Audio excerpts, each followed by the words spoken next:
Good morning, class 3s. Today I'm beginning chapter 8. The name of this chapter is Safety First. In this chapter, we will study about the safety at home, safety at school, on the road, in the playground, what is first aid, what are emergency numbers, road signs, and good and bad touch. So let's begin.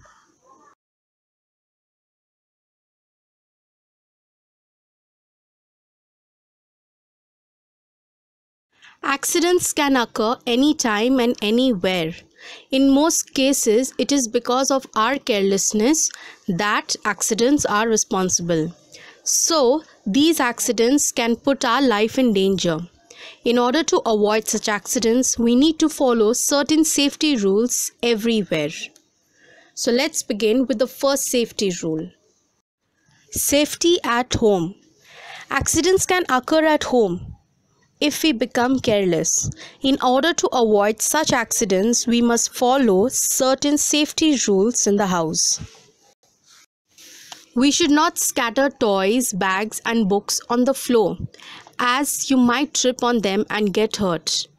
Do not play with sharp objects, electric appliances, matchsticks, and candles. Never open doors to strangers. Do not leave shampoo and soap on the floor, as you might slip.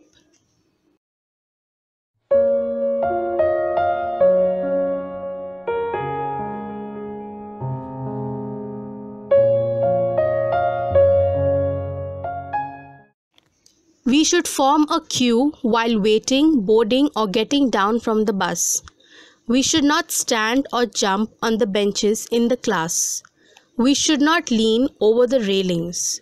We should not push each other while climbing up or down the stairs. Safety rules that we should follow when we are in the playground.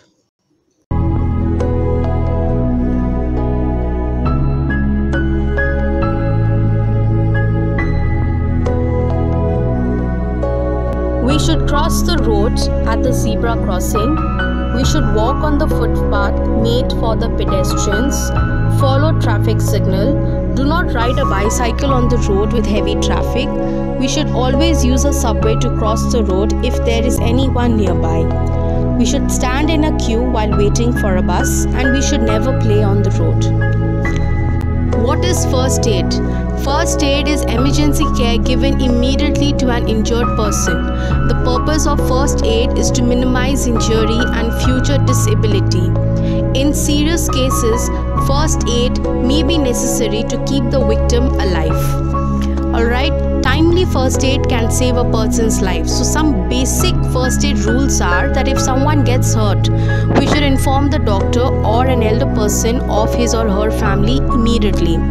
If a person is bleeding, in that case we should tie a clean handkerchief or bandage over it, which will help the blood to stop.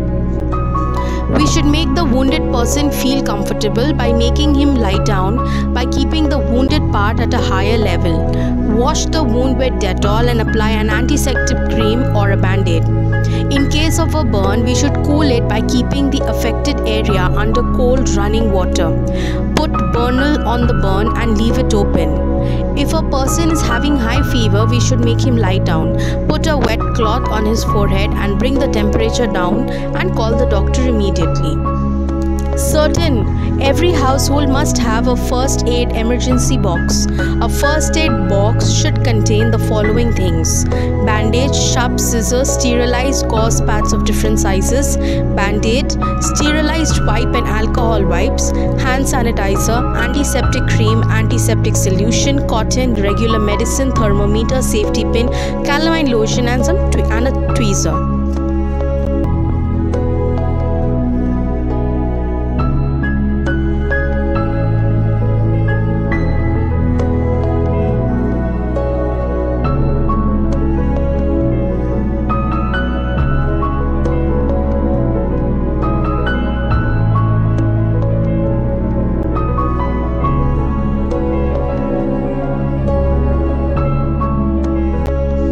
Certain telephone numbers that can be used in case of emergency. Here are some emergency numbers: 100 is for police, 101 for fire station, 102 for ambulance, and 108 for disaster management. While traveling, you must have seen some road signs. These road signs give us some useful information. Firstly, let's have a look at the first sign. Here is stop. Stop means we have to stop. If there is a red light, then definitely we have to stop and we should not cross the road. Next, school ahead sign, which shows that we should not horn and we should not make any noise or any kind of a distraction because school is there ahead. Next is zebra crossing, and last but not the least is no parking sign, which means that you cannot park your car there or any other vehicle there. Stay home, stay safe, and be very careful with whatever you all are doing. Please follow the rules and the regulations meant to be followed in the house, in the playground, and if you are in school, then definitely follow it. Thank you.